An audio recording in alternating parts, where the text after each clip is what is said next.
You have to. Yes, I didn't need it. Hang on, just in case. But yes, thank you for getting all done. Yeah. You're ahead of schedule. So when I started. You know, when I finished my two and I sent it to GHAR, they said, we don't keep track of it, send it to your work. So that's why I sent it to you. They said, we have no way of keeping, well, I'm like, why don't we even bother if nobody's keeping track of it? For it, they want I thought too, that's who would keep track of it. Yeah.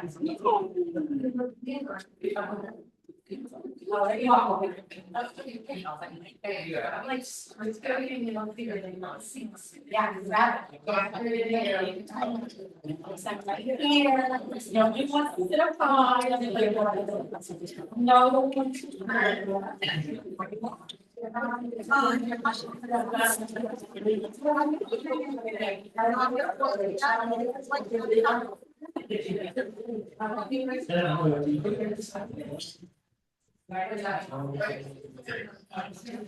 you coming by this way? I don't know who else.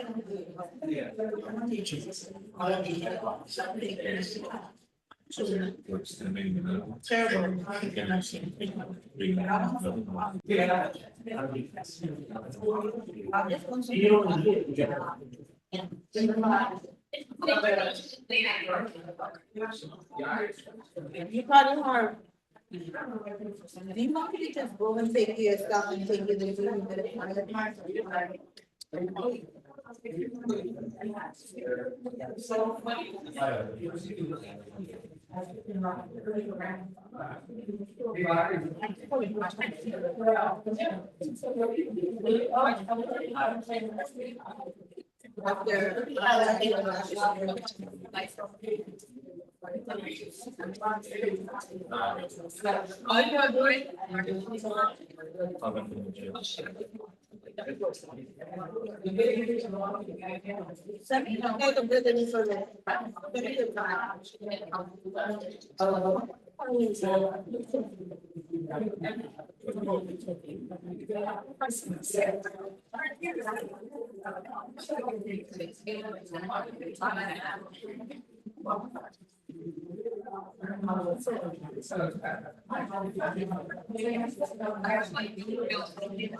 Brittany, I love seeing the pictures of your family.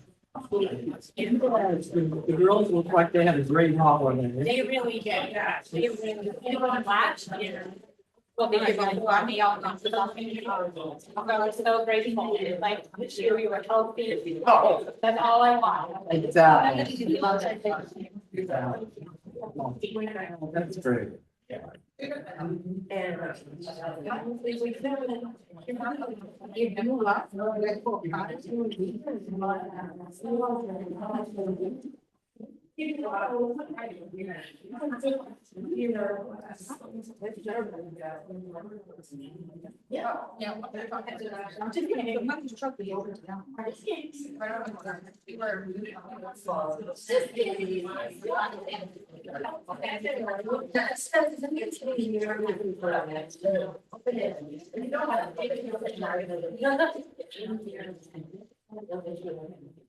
All right, I'll see you later. I'm gonna go shower.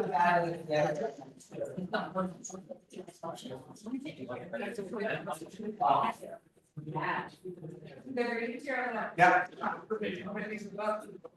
It's really good. Really good. So I have asked them. You know, I always go. You know, he's asking me, everything went down and alcohol, and so I started. Are you hiding? Are you hiding? Yes. Looking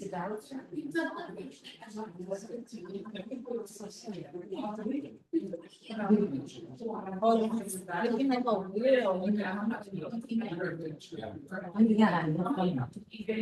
You want me to take your chair? Sit right here.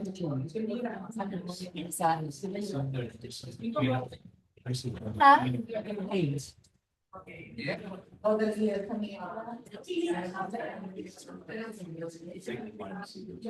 Oh, my God. That's, I mean, Jamie.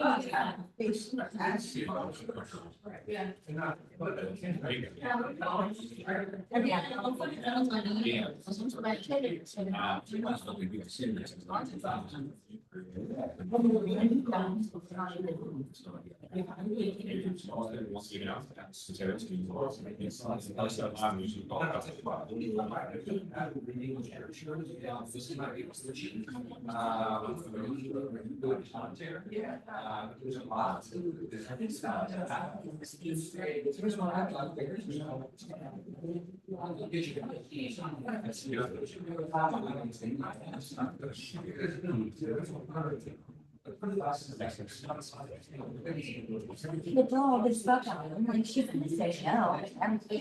You better get your whistle ready, girl.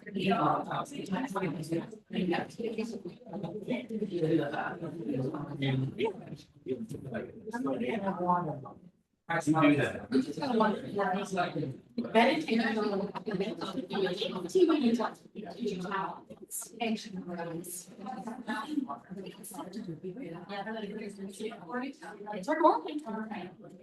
right, I'm gonna go ahead and get started. We know some other folks are still trickling in. But welcome to January team meeting. I got you. I got you. Hey guys, there's seats up here. Yep, come sit. There's seats, plenty of seats right up front.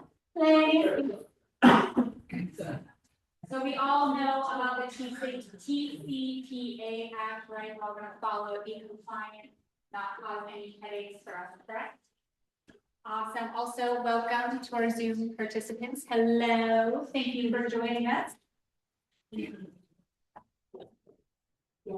We got Hans and we got Katie on Zoom. Katie Gianelli is on Zoom with us. Happy to have you guys. Yes, thank you.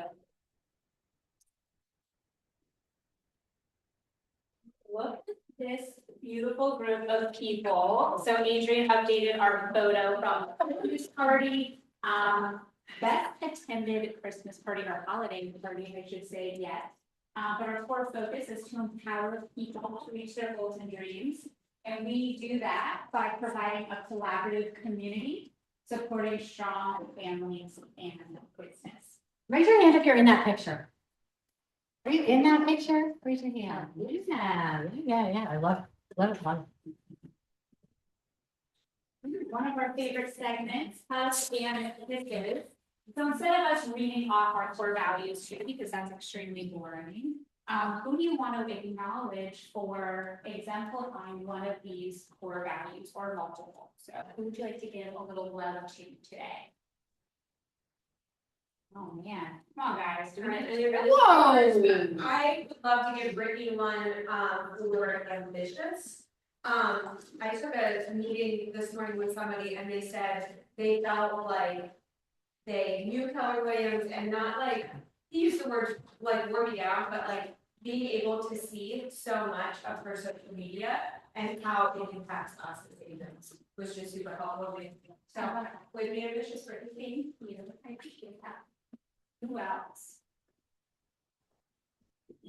All right, I got one. Thank you. And this is an old one, but he's in the room. Leadership can be lonely. And it's good for everybody to have a cheerleader. I have a voicemail that I keep on my phone from like 2 years ago from Cindy. Just a random email that pumps me up when I need it. That sounds like something that you do. That one. That one thing. I love it. That's awesome. Who else? I'll give one to Ms. Amy for kicking off our KW Wellness Initiative. We've got a lot of fun things planned for everybody, and I'm excited.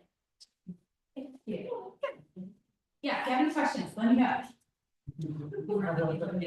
Yeah. I'm John Henry for getting me lunch today, so I wouldn't eat gluten, dairy, or avocado. Chipotle is very dangerous. I don't even enter that hall. Now, come on, guys.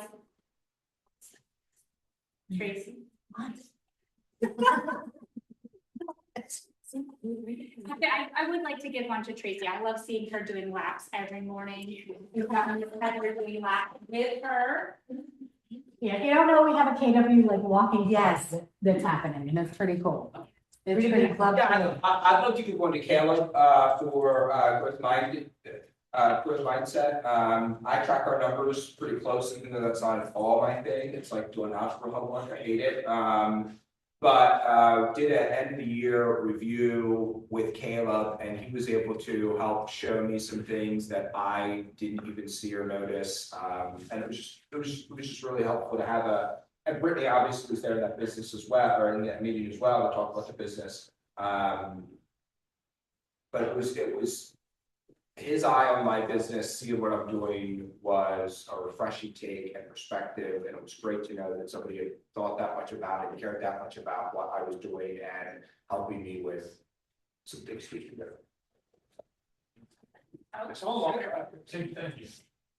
Appreciate you, buddy. I'll give another one to Megan from Original Abstract, and I can't figure out which one of those I would say, but working through a lot of changes in Original Abstract and growing that company, and just doing it with a positive attitude and remaining super collaborative. Some good stuff. Love it. That. We would love if you could take a moment, just for some positive feedback.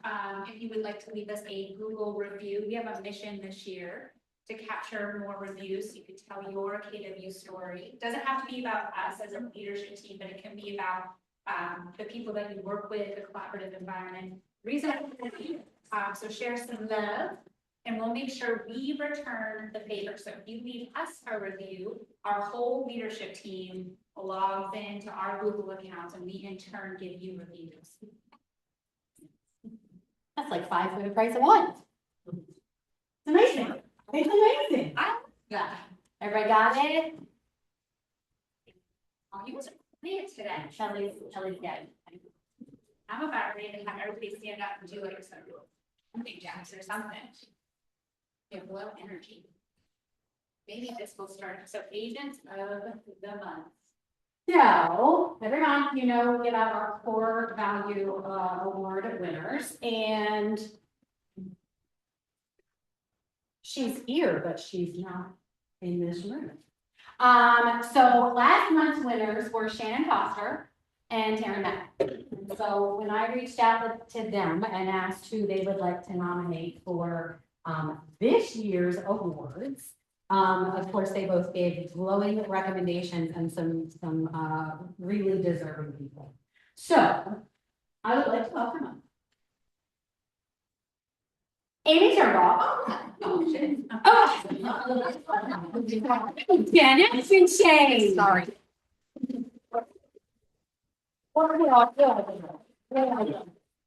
So I do have just a little bit of words that I'd like to share. Shannon nominated Amy, and she says, I am thrilled to nominate Amy as our Core Value Award winner this month. Amy is a breath of fresh air and a spreader of positivity and light. She is a wealth of knowledge, always happy to help someone in need.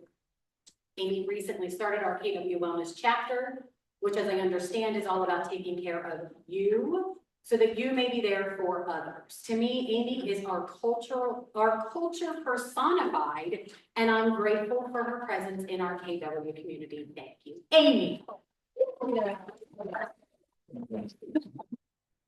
And then Miss Karen nominated Ben, and Karen says, when I think of KW's values and someone who I consistently see pouring into others, I think of Ben Espenshade.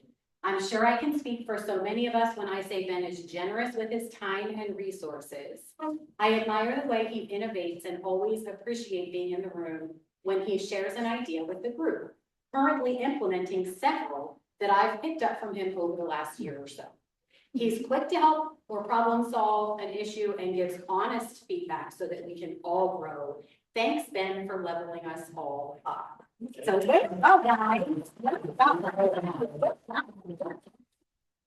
And then just remember, next month, you get to nominate, so, start thinking.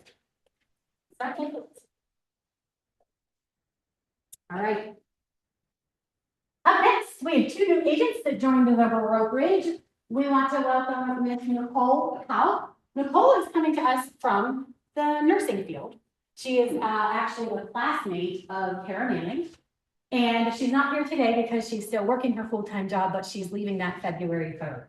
And we'll be diving into real estate full-time. So we're excited to have her joining us.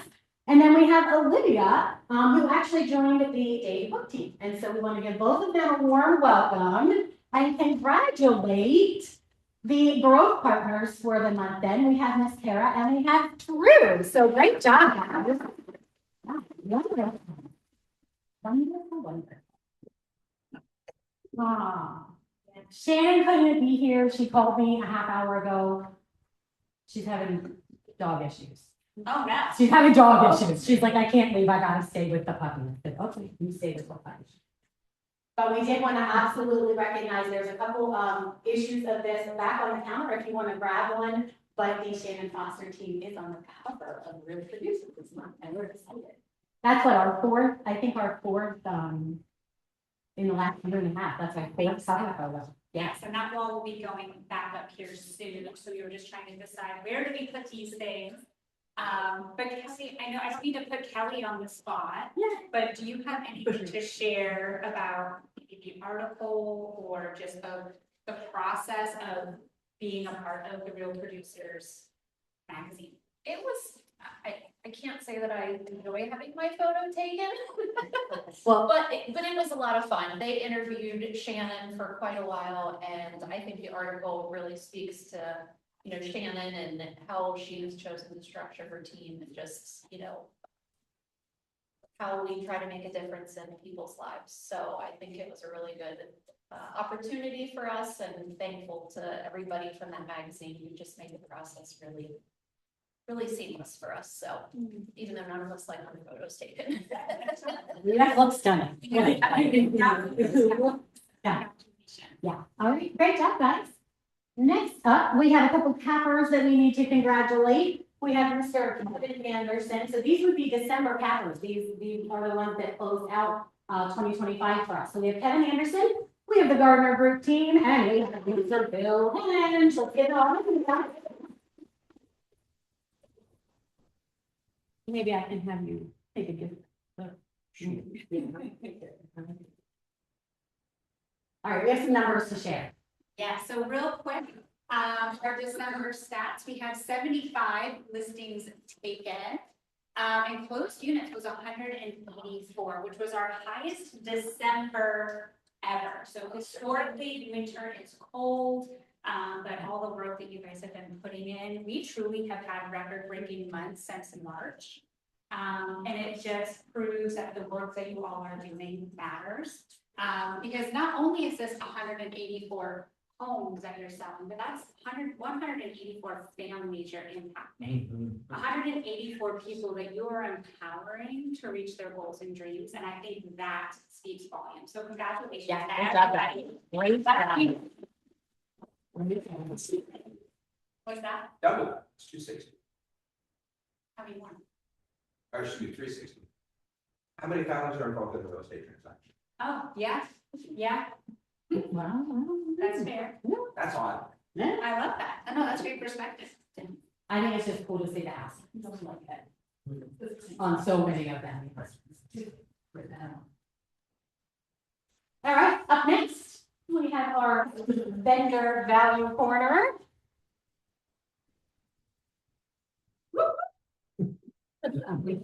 Thanks, Amy.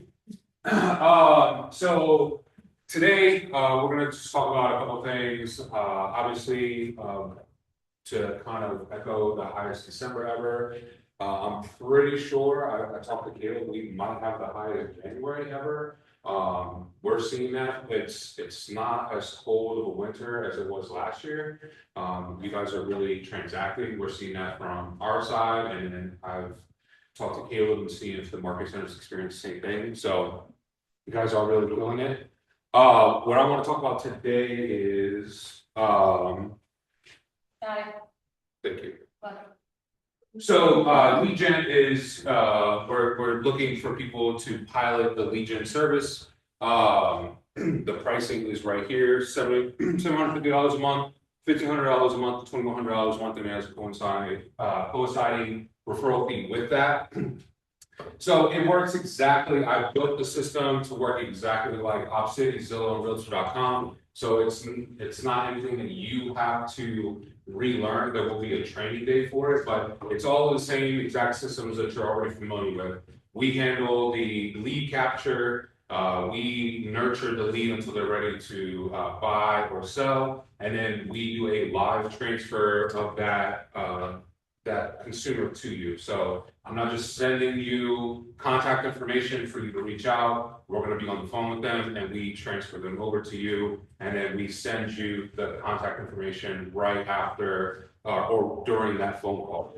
So it's not anything new. It's just something that like I had to really build out from scratch. So lead gen is very expensive to do, so it does coincide with the pricing that's up there. But I just this morning put on our webpage the lead gen service itself, and there is a calculator on there, and it has all of the fees that you pay. You just manipulate it yourself. It has your KW cap because we're KW exclusive, so I can go ahead and put that on there. So whatever your KW royalty fee is, whatever your split is, any monthly fees that you may have in there, all of that stuff is on there for you to calculate to show you what the lead cost is per lead. So basically, if you only close one of our leads per month, I think it adds an extra $31,000 extra a year in net to you, not gross. So that's just doing 12 leads a year. So yeah, that's what's on the horizon. So I need a few good agents to pilot it. There is no zip code territory restrictions. So when you have when you're working with us, you are only restricted by the counties. So like Central PA, you would be York, Cumberland, Lebanon, Dauphin, and potentially Adams because we have Chambersburg, so Franklin and so forth. So, so you're just limited to the counties that your market center operates in. So there's no zip code territory. It's true. Are you able to share what lead sources these leads come from, and are they buyer leads, seller leads, or both? They're going to be both, and all of them are TCPA and EMC compliant. We have disclosures for them. There are a number of avenues that we're getting the leads from. Some of them through traditional ad and marketing. Some of them are curated lists that I have purchased. So there's a number of things that we're getting the leads. Once we figure out which lead source is the most profitable, then we'll get rid of the other ones and we'll triple and quadruple down on the ones that's working. How, if you're looking for 5 people, how will you determine like leads and leads count and how that works? Is that in the pricing in the tiers or? No, so the pricing in tiers just has to do with risk mitigation. So if you're only paying $750 a month, then I have to take a higher referral fee because it's you know, it's not cheap. Anyways, what was the second part? Sorry. Like How you get there? Yeah. So the leads get distributed on the pilot phase. We're going to do just round robin, just to make sure that the system itself works. And then towards the end of the pilot, then what it will do is simply similar to like how Follow Boss works in Op City. It will send it out, you claim it, and then that's who we're calling. Oh, last question, sorry, I didn't mean to. No, you're.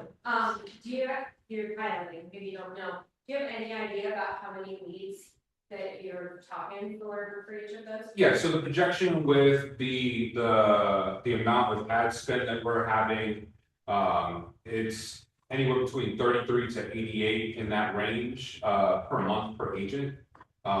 So that's how many leads, and then, you know, if you just do 5%, so that's kind of like a 5% conversion rate, like that's kind of what you can anticipate to close. You're prepping them up, they'll be pre-approved and everything ready, or is it nurturing clients? Yeah, so our goal is to qualify them before we send them over to the agent, and we have like an eight-step process to do that with them while we're on the phone with them. So that way they can go. We were going to try to integrate a lender process in there, so that way they get sent to a lender and then they get pre-approved. But to be in accordance with RESPA, I can't steer, so I have to be able to give the consumer choice. So we do give them choices for lenders that participate in the program, but I can't guarantee that they're going to be pre-approved. They're either be working with a lender or they're close to getting approved, or they already are approved. So, but they're going to be qualified. The difference that I'm trying to distinguish between us and Zillow and Realtor.com is that I'm not trying to give you all Harrisburg City or York City or people who are asking for a $400,000 house with a $500 budget. Like that's, I'm trying to eliminate a lot of that for the agents. So, yeah. Any other questions, thoughts, Dora? Is it 50-50 for buyer and sellers? Projections are 60-40. So 6% buyers, that's just based on the market. That's, you're gonna get whoever comes through. If it's a seller, if it's a buyer, it's just gonna be sent out. So, yep. Minimum contract date or length? Good question. Because the significant investment that I am making in it is very, very, very, very expensive. It is a 12-month minimum contract. Because I can't just start you up for 30, 60 days and then, you know, have all that money put in there. I mean, we're talking about like $50,000, $60,000 like upfront. It's a lot of burn. I can't just, you know, so that's where the 12-month reflection is. There is also a tail. If you're not familiar with the tail, that's like whenever the client closes, then anything that happens within 12 months after that closing, you get paid for. And that's it. Do you have to use precision TC? No. It could be individual. So there is plans down the line that if you are a lead gen client or another client, then you get discounts for the other stuff. Yeah. Because this is the last part of the ecosystem. Yeah. Could you explain that to me? So it's once, so let's say you're part of the lead gen service like today, right? You get a lead, and 3 months from now, and then you close like 3 months from there. Whenever you close, whatever you have, it's just like Zillow and Realtor.com, whatever you have like 12 months after that with that client, it's hardly ever anything. But if there were, for some reason, they had to sell that property, then you would just owe us a referral fee on that within that 12 months after they close. Whatever you're thinking. So if you have 2100, then you don't owe us anything. So that's the only caveat. But everything else is pretty much structured just like Zillow and Realtor.com, so there's not really too many surprises. The only difference is that I am not a brokerage. That is going to come at a further date. But so all referral fees will be going through the market center, and so because of compliance, I have to do things a little bit different because I'm an agent, not a broker. So everything goes through KWCPA. Can you clarify the brokerage piece? Yeah, so Is okay. Well, you just said it, so I don't want people to think that you're opening up a competing. Yeah, so we're not competing, me and Matt have talked about this on a one-on-one basis, so because our metrics are volume may throw off the market centers, not may, will throw off the market centers metrics. And the sheer volume of referrals that we would get from this when we go nationwide would be too much for the market center to handle. So I'm just creating a brokerage, where no agents, no nothing, it's literally just on paper to handle the volume of referrals coming in and out. So it would just be a referral brokerage, just like the big ones do. What? I might be speaking out of turn when I say this. When I say what I'm gonna say is, I just wanted to say just how much I appreciate Keller Williams bringing in, a leverage partner like Precision and these things, because, everything that Chris and Precision offers, each one of you could bear the cost of finding somebody, hiring them, managing them, their annual salary, like each one of you for every part of the service that Precision offers, you could do that in-house on your own. Or you could have this option and not have to do it on your own. And I just talk to agents from other brokerages all the time who they may think that they're attracted to our team because we have some of these things, but they don't actually want that. They just want something more than what they have in their current environment. And Precision offers a lot of that within our environment. So thank you to KW for that. Thanks, Chris, for being innovative and giving these options to agents. Yeah. And just know that all of our services are KW exclusive, even lead jobs. So none of these leads are going to anyone other than KW agents who sign up for the service. So it's not, we're not going to Public Medicare or Central 21 on the holiday. Like, I could hire an ISA. Yeah. Right, to do this, and it's pretty hard to hire an ISA, right, Judah? Yeah. Right? It is hard. They also ask for compliance, and then you got fired and rehire somebody else. Yeah. Right, so. Yeah. So it's taken about 8 months to build this out. So we're pretty much near the finish line. I just need a few people that want to test it out. So if you're interested, let me know. You get to follow that. Actually, Andy's with me, everyone's favorite person right now. But yeah, great job. Hi guys, do you wanna go to the next one? There you go. This was our rate sheet on Friday and it has not really changed as of this morning. You see, as an independent wholesale mortgage brokerage, it's our job to find lenders that offer very competitive pricing for interest rates. And we found another one, and those conventional rates that you're seeing there are from that lender. That's ridiculous. Yeah. None of us can see that, what is that? Yeah, they're all under 6, so a standard conventional is 5.625. Home possible, we can get down to a 4.49. But Sorry, 5.1. Ignore me. But yeah. so, there's not a rate on there that's above 5 3/4 right now for any mortgage program. So we can save your clients money. It doesn't cost them anything to give us a call and give us a shot. We can tell them what we can do for you. I think it's in their best interest to do that too. And we provide the best service in the industry. That's what we're here to provide. So please give us a call. Let us know if we can be of service in that regard. Because even a 0.25% saves them $1,000 a month for limited interest. Like it could be significant. It might not feel like $30 a month is a lot, but when you calculate that over the 11 years that they may or may not be at that house, it's a lot of money that they're saving. Because these rates are even more than that, as far as the difference. I just got a contract today where the rate range from the lender that this buyer is using was 6 1/4 to 6 3/4. It's somebody, one of my customers needs to sell and they got their home under contract. And it's like, I could get that same customer on 5 5/8.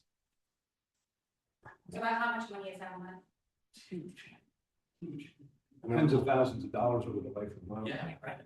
It gets some of my clients to prove that we're right tutored in that top end where they were looking to. It be. gives them more So buying power too. It's been amazing. I love it. So a lot of you don't meet Jen because you're afraid, what am I gonna say? you could call anybody that's bought a home in the last 2 years and say, did you know that interest rates have dropped? Would you like me to connect you with my preferred lender to see if now's a good time to refinance? It's a great point. Huge value add, saving them tons of money, 10 minutes of your time. And then you are, I mean, they're gonna love you forever for making that phone call. Because if they bought in the last year or two, they're not thinking about this right now. They moved on. They're thinking about other things that like this throwing at them.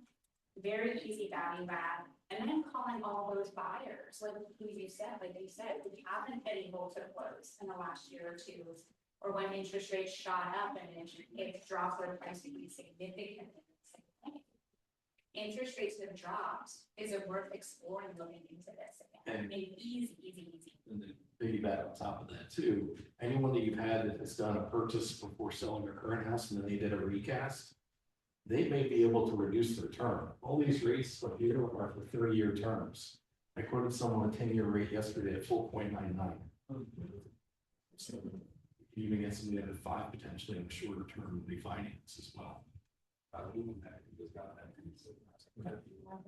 Okay. Another thing I wanted to bring up is that we've noticed recently, a lot of these like online lenders and big national lenders are using AI to dish out pre-approvals, which is not really the greatest option. I had an agent call me last week. They were supposed to close 2 weeks ago.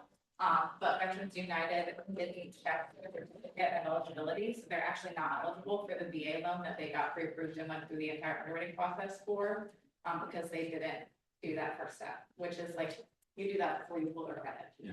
They're not verifying anything, they're not checking to see if they have the money, they're not checking to see if the payment works for their budget, they're not asking any other qualifying questions, they're just getting the information, putting it through their system and issuing it out. They don't even pick up the phone and talk to them. Actually, what happens is they have an online application and it's just run through an automated underwriting system that it's out pre-approval to the customer. So just keep that in mind, both as a buyer's agent with a buyer that's pre-approved and also the listing agent, when you see Veterans United or any other bot lender on your contract, just maybe take a step back and ask. We've had success with people that we've worked for on the buyer side on one of their listings. They asked if they could get pre-approved with a local lender and we've gotten deals that way. Just ask to see if they can get a second opinion, because sometimes they're not asking any questions and then they get that loan estimate and they're like, I don't have $40,000 spend on this. Because they were never. That's a great point. How many of you have more? What do you typically need to give a second opinion? So a lot of times I'm just like, if they got a cost estimate, I leave, just send that over to me. Or I just need to know what their credit score is and what the terms of the loan are, and I can generally work in that parameters just to get a second opinion. I don't necessarily need to pull credit. It would be better if I could, but I don't necessarily need to right away. Is it a ballpark? Yeah.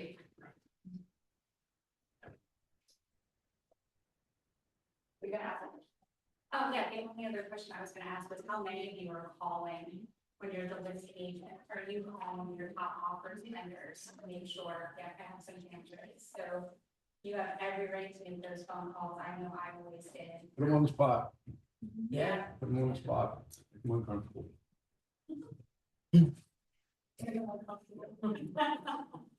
I love that. Thank you. All right, Miss Megan.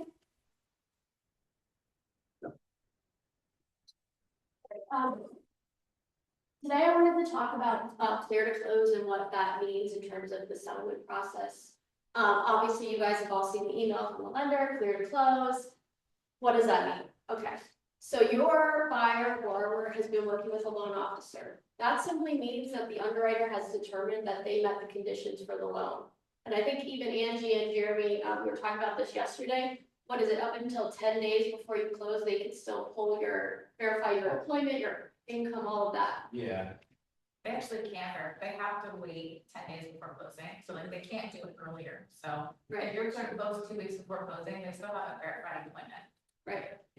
That can be problematic. I've had a couple of people in the last couple of months where they went on family medical leave during the underwriting process. Yes. Fun getting around all that. So it's a very deceiving term, to say the least. So they've met the conditions with that little caveat about verification of employment and income. So what happens after the clear to close? That file gets transferred to a loan processor, and that's who we're working with. we're balancing the CD with that person, we're going back and forth on numbers, I'm getting the lender package, etc. So the loan officer that your borrower or buyer is working with isn't the person that I'm balancing a CD with and getting final numbers. When that clear to close is issued, I don't have final numbers yet. I'm waiting for the lender to give me their pre-CD so we can look at that and balance, okay? So again, it's a deceiving, clear to close, you think, oh, we have all the numbers, give you the final Ulta, my client can go get their check, but it's not that, it's just one step in the process. Because I get so many times, oh, clear to close, can I have free Ulta review with my client? I was like, I don't have numbers yet, and everyone's like, why? That's because. Any questions about that? Something like that. Yeah, that's good. That's good. That's good. Can I just take a second and point out, we give our vendors a lot of time at these meetings. And the reason is that, in spite of like the fact that all of our numbers seem to be way up, the reality is the brokerage could not afford to have or justify this building, this office, all the events we do, all the training, all the resources. We couldn't build a event system. We wouldn't have the capacity to do all of that if it wasn't for these preferred vendors. So I hope, really hope that you don't take those resources for granted. They are truly a part of our ecosystem. Yeah, Amen. I'll piggyback off of that. The leadership team collaborates with every single one of them. What are they seeing on their end? What trainings do we need to be bringing here because of the hiccups that they're seeing? Before we do these team meetings, they meet with us the day before to make sure we're bringing you high value. So they're spending a lot of time with our team to make sure that what we're providing is what you need, so that we're seeing it from all perspectives of the training. Thank you for that. Okay. Up next, we have upcoming events. Speaking of events. All right. All right, who is ready for the grand opening on Thursday? Yes. And how many of you have invited guests? Oh, we need to see more hands in the air. So this can be a VIP client appreciation or even vendor event. So if you've got vendors that you love working with and you want to bring them in to our world for a little bit, this is your opportunity to provide value for free. There's going to be refreshments as well, and great networking opportunities. So that could even be a great lead gen strategy for you for the next couple of days.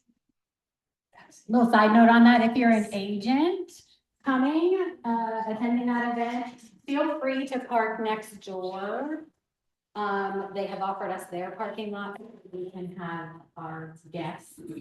We're also going to try to leave the front row of parking free so that we have a really nice photo op for our official ribbon cutting. So just a little bit of logistical stuff there. We do a really cool event coming up. Do we have any idea how many people are coming to the ribbon cut? Right now we're at about 65 to 70. Okay. Yeah. It's gotta be a little bit more than,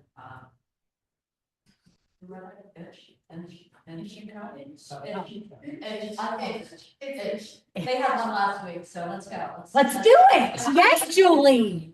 Yes, Julie. Let's do it. Let's get one. Let's do it. There's nothing wrong with being competitive. Competition is good. All right, who wants to play a game? Who wants to win a prize? Okay, you have to wait.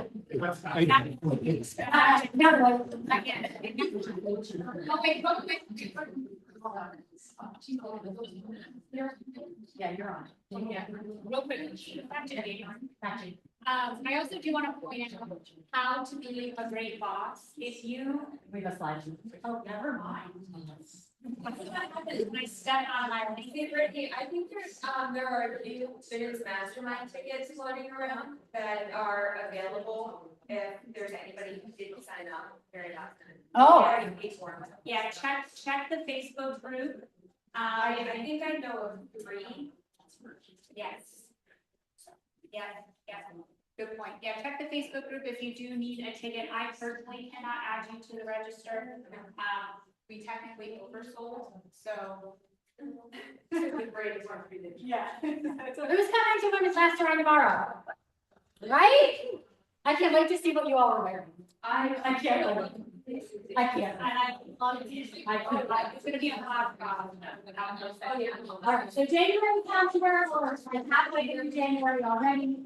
February calendar is coming up. I need to know. I need to know very soon who is committing to family reunion. Because if we want to plan a group event, I gotta know soon because stuff goes really, really fast. We have 20,000 people flying to Atlanta, Georgia to go see Gary Vee and Jay Shetty speak and all the other amazing things that are gonna happen at family reunion. I'd love to be able to get that plan rolling forward. So if you have not bought your ticket, first off, hotel rooms are filling fast. I already know that the hotels that were within a mile of the convention center are sold out. So hotel rooms are getting booked up, flights are getting filled up. So it's not something to sit on. So who's going? Who knows that they're going? I'm going, Matt's going, I know Michelle Snyderman is going. John Henry is going. John Henry is going. We have slots. We have slots for this too. Sally's going, Sally Chaplin's going. Yeah. Erica, I know you were on the fence, so we put your name up there, no pressure. No pressure. No, please do. Just, I don't know if this is a new thing, but they are offering virtual this year. Yeah. They will not have. Any breaks. I understand. Yes. Yeah. Yes. They're- There's always a digital experience. There is doing like the main stuff. Yeah. They are doing really cool things for people that can't. Yeah, the whole first day is social media. So social media is a part of your strategy in 2026. That entire first day is Doug's social media con, and that's where Gary Vee will be. Also Ryan Leak, if you haven't heard of him, absolutely look him up. He's fantastic. But I guarantee that there's something you're gonna walk away with to make it worth your return on investment. Brittany's gonna be saying program. I know. Don't tell me.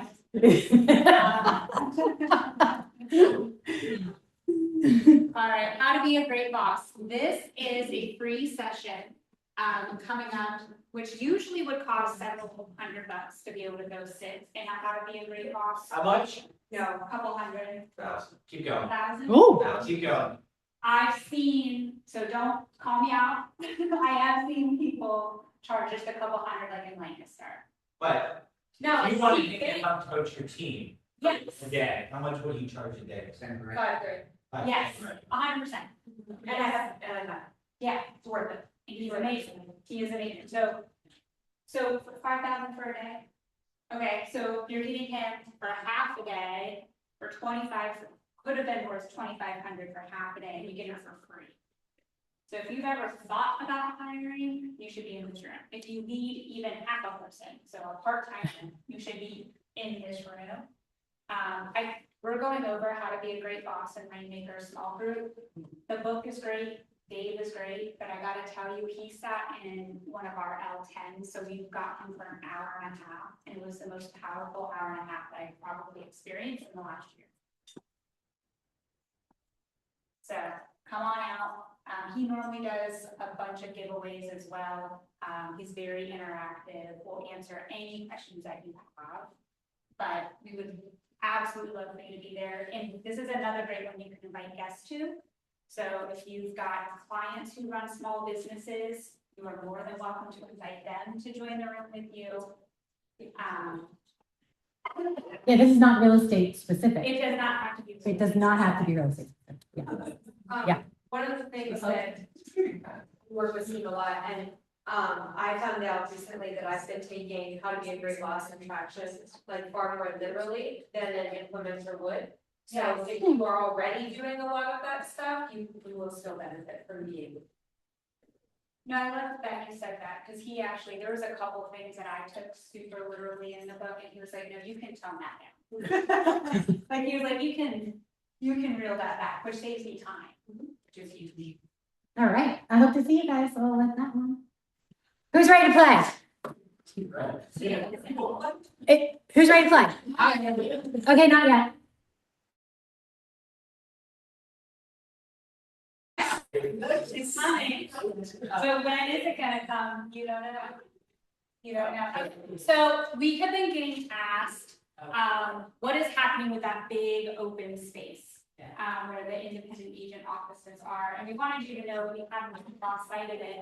We've just been working through, Matt and I tried to make this ourselves, like how can we make this space feel really cozy, comfortable for like small groups or just more of a casual collaboration setting.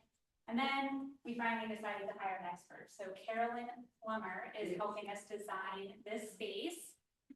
This is the workup that she created for us. We're gonna go ahead and move forward with this. It's gonna probably take a few more weeks between her ordering things and then the furniture actually arriving. But I just wanted you to know that A, we have a really cool thing coming to that location, and B, we didn't forget about it. That was kind of some of the fears I was getting from conversations with agents was like, nothing's happening. So stuff is happening. And we're super excited. I think this is gonna be a really cool space for small groups and just if you guys all like to catch up in the morning. So what do you think? Yeah. Cool. Pretty good? Really, really cool. Yeah. Are the plants fake or real? They better be fake. Who's watering those? That's what I don't know. He said is that I get gifted. What? I will water them. Will you? Okay, okay. So, Plant watering. so. I love it. Thanks, Erica. Yeah. All right, up next. All right, really quick. So I did a little social experiment and you guys love to register for things last minute. I'm calling you out. I'm calling you out. So the other day I decided, you know what? I'm just only gonna give them like a couple days to register for something and see what happens. So instead of a 75 card challenge, the feedback I got last year was 75 days was far too long. And the one leading the weekly group coaching sessions on Fridays, I agreed, it was way too long. So we are doing a January agent habit challenge, which mimics a lot of what was happening in the 75 card challenge, but we've streamlined it or simplified it. So your daily commitments, you need to read or listen to a growth focused book or podcast. You got to move your body for 30 minutes. You determine what that means to you. I don't need to know. Silence or prayer for 5 minutes a day. And then you got to do your lead gen. So you need to follow up, do DMs, calls, anything that's a meaningful touch according to your goal that you set with a leadership team member. Okay. Your weekly commitments are coffee and conversations, Tuesdays at 9, to attend one education Tuesday or small group. And then I want you to take one action on the 411 towards a personal goal. And then that includes, if you notice on the training calendar on Thursdays, a Max Mastery coach, right now it's Kyle Evans, our favorite goal coach, is leading a coaching call Thursdays from 8:30 to 9. Who was able to attend that coaching call last week? Julie or Tara, do you want to share anything that you got out of that call? Was it worth your time? I was gonna share something like part of it actually when we were, because really it goes well with the theme today for the meeting. But Kyle talked about the 4 quadrants of like energy and performance versus like rest and evasion. So there was like the drive of the person that's just driving action and keeping like burning out, right? And then on the other corner, the opposite goes that was evading the responsibilities and not doing anything. And then kind of finding that like the healthier balance between like giving yourself a little bit of grace and still holding yourself to a standard and accountability. And I thought, I mean, it really just in parallel with our theme for today, with life balance and work balance and all that stuff. So yeah, I thought it was a great call.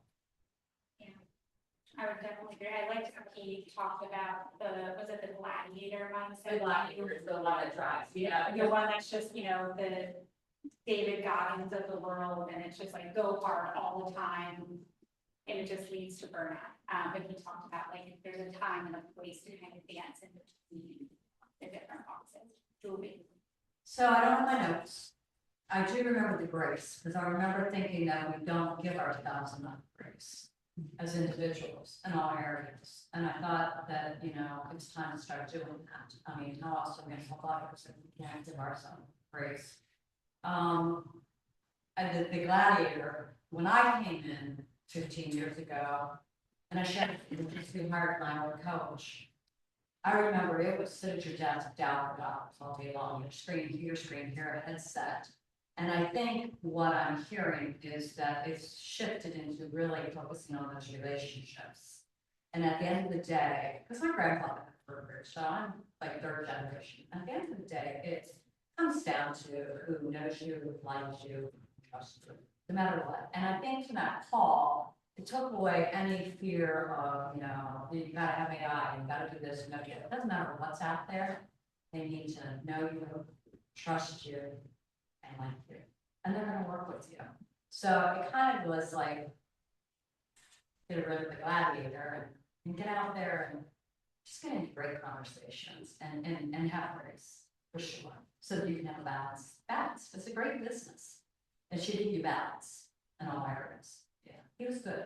I love it. Yeah. So hop in on those calls on Thursdays, be a part of the challenge. All you have to do is email me. It's that simple. So just email me saying, hey, I'm in. And then every week, I'm going to send you your accountability form to fill out. And there will be a winner at the end of the month. So you may have missed 1 week, but go ahead and hop in. You can test drive the calls on Thursdays. But the whole goal for January was to just help with the momentum. Help you get back into a rhythm. We get out of that rhythm of the holiday season. So just rebuild the habits that help you move the needle forward towards your individual goals. Checkup thing. Do you guys know we moved? If you have DocuSign templates in your DocuSign account that still say 2040 Good Hope Road is the address of your brokerage, you need to change that. Okay? This QR code will take you to the video that shows you how to do it. If you have a Google business page, make sure you change it as well. I was just gonna say, I'm so frustrated. Yeah, I don't. Yeah. Everybody get that, I'm sorry, you got it. You got it, okay. Yeah, but make sure it is updated. If you need help, come see me, but there are resources, and this is your reminder, make sure you go in and do that. Thank you to Sean for saying, oh, we need to do that. Up next, we know new year, new you, right? A lot of people are getting new headshots. If you ever want to update your marketing profile, your website, anything KW command related, just know that Scott Marketing can update all that stuff for you. If you just send them your headshot and give them your command credentials, they'll go in and update. They can do your phone number, all the things. So if you're doing new headshots and you want to get them updated efficiently, and again, if you need help, I'm more than happy to help you, but take advantage of that. And for those of you, I've had a couple people ask, how does the region get your headshot? So if you see an old headshot of you floating around on regional stuff, they pull it from your command profile. I think Sinjin's nodding. I think we had a photo from like 2017 used on his cultural icon graphic. He's like, how does this photo keep haunting me? To get rid of that old photo, Scott will tell you, because that's where they pull it from. Perfect. All right, panelists, get on up here. It is your time to shine. It seems how we're going to get to some questions. Does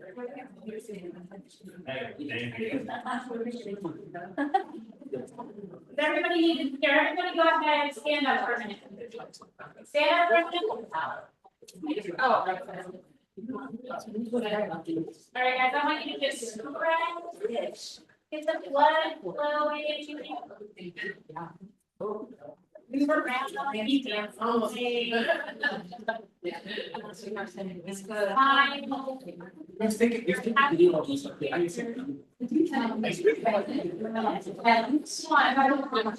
So maybe low. All right, now you guys switch. You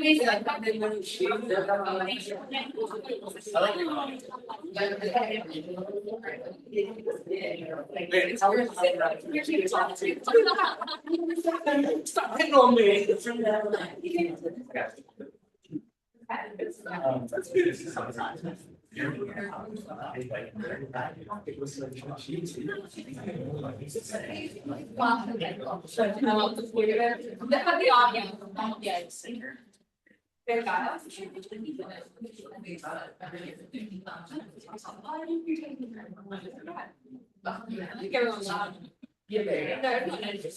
me a smile.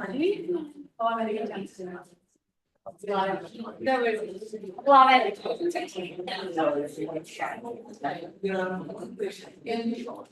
it. Okay. be ready. I got to find the hours. I like it. Okay, there's what you told me. Here, guys.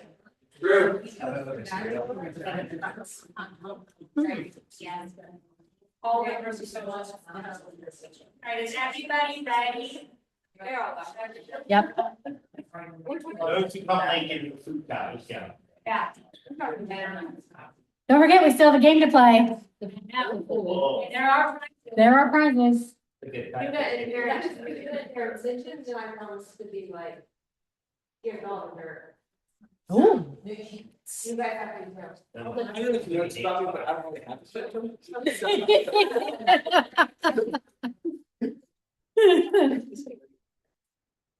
All right, so and most of you have been on a panel with me before. I'm gonna ask most of the questions that I have prepared, but I'm also gonna allow the natural flow of conversation.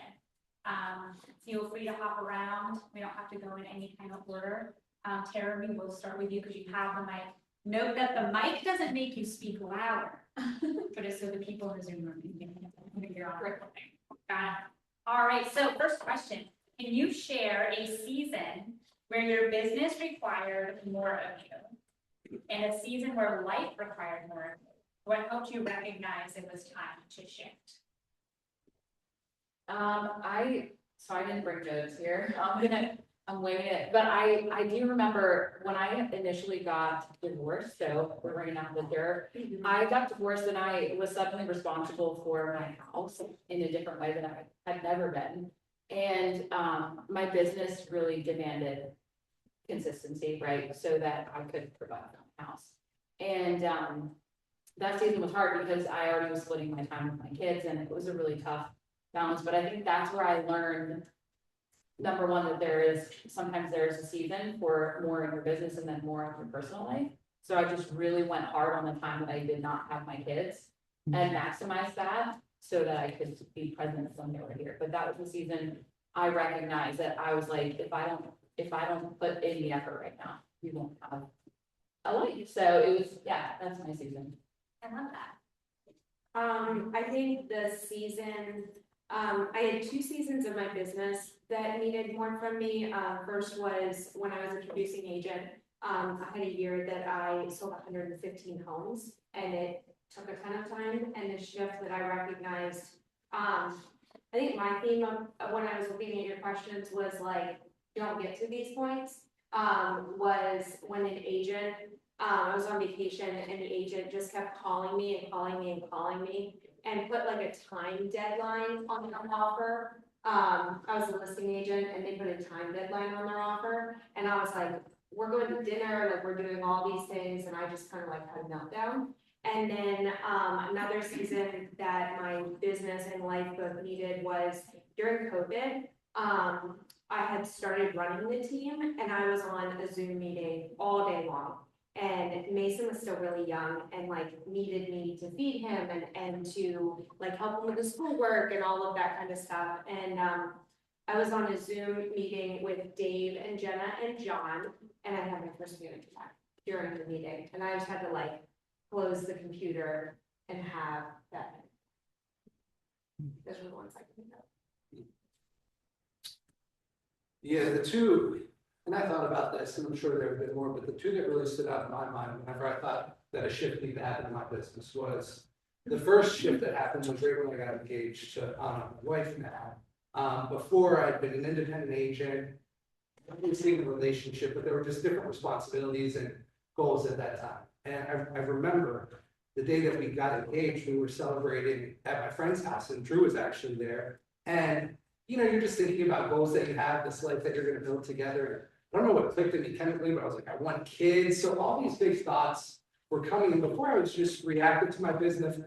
If I had a settlement, it was time to go golf, or, you know, I would celebrate every settlement with a day off from my ground golf. And so that was a season of life where I realized that to achieve these things and to be the partner that I wanted to be and to build this life that we were committed to, I needed to be. And that was a huge time in my life. Fast forward a few, well, actually no, 9 months later. Well, we got married in 2019. Nine months later was the birth of our first son. And I remember distinctly, that was like the height of COVID, 2020. And I was very fortunate to be in a position where business was really good. I did not beat Drew in transaction count. I think I did that. I always want to beat Drew. But I was doing a significant amount of business, and I was very grateful for that. But during that season, my son was just born. I was getting ready to introduce him to our friends. And I remember just getting all these phone calls. And Drew was there because she's one of our close friends as well. And I remember, I don't know if I was trying to complain to her about that season of life that I was in, because I was like so busy, I just wanted it to stop. But she's like, I snapped at her. Like, I just like gave her a piece of my mind. And that was a realization to me that I needed to make an adjustment. And the one thing that that Drew had mentioned was, in any season where I realized there needed to be a shift, sometimes I learned that the hard way, but there was always an ally there, or a trusted resource, or someone that just cared deeply enough about me to highlight that in my life and then help hold me accountable to make those changes. So that was a very important part of like hitting that wall, but then having someone there to like help you work through it, come up with a plan and make adjustments. So in those shifting times, it was nice to have Drew and just my family and everyone around. You snapped at Drew? Oh, yeah. You're braver than I am. I'm probably a little bit like, yeah, how's my rock? So I think we need to look at and know your signs. So there was one time I was working on a project. I was a real estate investor. I was in the mortgage industry, and I was working on a side project. I was consulting for the energy industry. And it was a huge opportunity to make a lot of money. And I was taking a lot of meals at my desk, and there was all this stuff going on. And one day I was at my desk and I could smell the leftover pieces from the sub in my trash can underneath my desk, and we all know like what a 3-day-old, good Italian sub smells like 3 days. And then I realized that the Italian sub, it was me, because I had been skipping showers. And I had to stop and ask myself, when's the last time I actually took a shower? And so I think that the way you know when that shift needs to happen is recognize, I think of it as like indicator lights on the dashboard of life. So what have you, and they're different for everybody, so I hesitate to give examples. No, that's really good. It's a really good, because I'm like thinking about all of the check engine lights that I've ignored. Right. So recognize that you have check engine lights, and recognize that yours might be different. If you drink every other day and you notice that you've had 2 or 3 drinks every day in the week, maybe that's a check engine light for you, or maybe it's not. I think about, how I've interacted with my kids. Now, my kids are just kids, and yes, they are frustrated and annoying, but I still shouldn't yell at them or get angry at them. I am the boss, and they need to listen to me. But I also know when I overparent, is what I call it. When I overparent, do I take the time to go to them and say, hey, Elbeth, your daddy loves you very much, and I recognize that I overparented yesterday when this, and this happened. Here's why that happened. I apologize. Just like you're not a perfect daughter, I'm not a perfect, father. Please forgive me. You were still wrong, and I don't know, teach you parenting. And am I too caustic? Am I getting enough sleep? I weigh myself every morning, And I want my weight to be in a pretty narrow 10-pound window. And I know if I'm outside of that, it is one of the indicators of like. 10 pounds? Yeah. Dude. I love that. For like all the women, we all just kind of looked at each other like, oh, that. Yeah. So I think. I love that. I think one of the, I think We get 10 pounds. be intentional about recognizing what your indicator lights are. That you have indicator lights, and then what are my indicator lights for when I'm overdoing it. And if you're blessed to, like St. John is, to have a wife in your life, I've heard it said a lot that, you know, the voice of God sounds an awful lot like my wife's. So gentlemen, listen to your wives. I love that. I'm reflecting. Sorry, I Right. got in my own head. So when life does need to take a priority, whether it's kids, health, family, what are the first things you protect in your business so the momentum doesn't stop? And I would add to that, and how do you do that? Yeah, so first and foremost, recognize what business you're in. Know what business you're in. And that's the most important thing. If we were to write down what realtors do, we could write down like 80 different things that realtors do. McDonald's is not in the burger business, they are in the real estate business, right? I used to work for True Green Cumberland. True Green Cumberland said, we are not in the lawn care industry, we are in the sales industry. Now what we sell is real estate. Or what we sell is lawn care. We're in the sales industry, we're not in the. So recognize what needs to be protected the most, recognize what business you're in. Here's a fun one, food for thought. What business is Keller Williams as a corporation in? Does anybody know? Hiring agents? No. Keller Williams is in the training business. Which never say it, they never come out and do it or anything like that. But the reason our training is so much better and there's so much of it, and the reason why we're routinely ranked in the top 3, and the reason I'm here is because Keller Williams is in the training business. So what business are you? You are in the lead generation business. You can't be a painter and love that you have a house full of painting. You can't be a painter and love, you know, your half completed artwork and, you know, getting back to it and stuff like that. If you're a painter, you've got to love the act and process of painting. The act and process of painting is what business you're in. As realtors, we are in the lead generation business. And you've either got to love cold calling or constantly work on your daily affirmations so that cold calling is so that you recognize I cold call so that I can do this. And if you have a different side business that you want to get your business from, social media, buying leads, going to events and stuff like that, you can't give up what your core business is until that generates twice what your core business is. Your core business is lead generation, and it's what always needs to be protected. As a team leader, that's a little different for me. As a team leader, my core business is making sure that I'm there for my agents. I have one-on-one scheduled weekly. We have a weekly training, and we have a weekly level 10. Those are the things I absolutely will not miss unless my life is really out of control. So recognize what core business you're in and don't give that up. Nice. Yeah, so Judah hit on a main one for me, which is lead generation. And if I'm in a season of life, or if I'm in a period of life, adventure is very important to my family. We like to travel, we like to experience new things. If I'm aware of a trip that's coming up, there's a few things that I do. We need to fit in lead gen time ahead of time. We need to make sure that we're getting our pipeline feeling good. Another thing that's very important to me so that I can unplug and be present is setting expectations. And that's expectations with clients, that's expectations with vendors. And I'm very fortunate to have a team that has different leverage in place. So making sure that we're all on the same page. And I also appoint different people to take over parts of my business while I step out. So if I'm going on vacation, we just went to St. John in December. If I'm going to on vacation to St. John, I have templated emails that were set up to send out to all my clients, whether they're under contract or nurturing. And depending on the client, they have a specific email that goes out, hey, if you're interested in seeing this property, this is who you'll reach out to.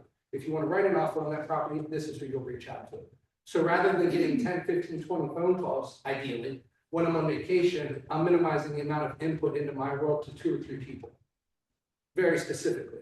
Another thing that I like to do is just closing all the loops before I go. But lead gen is a top thing. If you know you're going to be out, plan for it ahead of time so you don't feel like you're losing traction. And then also just make sure we're talking about balance. In order to really unplug, you need to set proper expectations with the people in your world so that they don't have this expectation reality gap that post engine's just not responding to.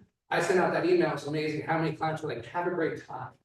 That feels really good. Like, Can I interrupt you here? One of the things that I love that you do even in your listing pitches is you say, hey, you will call after 7 o'clock at night, right? Yeah. At 7 o'clock at night, I'm with my family. That sounds reasonable, right? Now, you might still occasionally get the call at 7 o'clock at night. There might still be an emergency, but anything you can do to just kind of limit that. So. Yeah, you're fine, you're fine. So those are just things like when my life needs to take priority in a larger picture. There are things that I do day to day to help mitigate some things, but in terms of a large picture, that's the process and the play that I run to make sure that whenever I'm intentional about having that time off, I've worked all year to plan for this thing, I'm going to be able to enjoy it as much as I can and not have those outside distractions.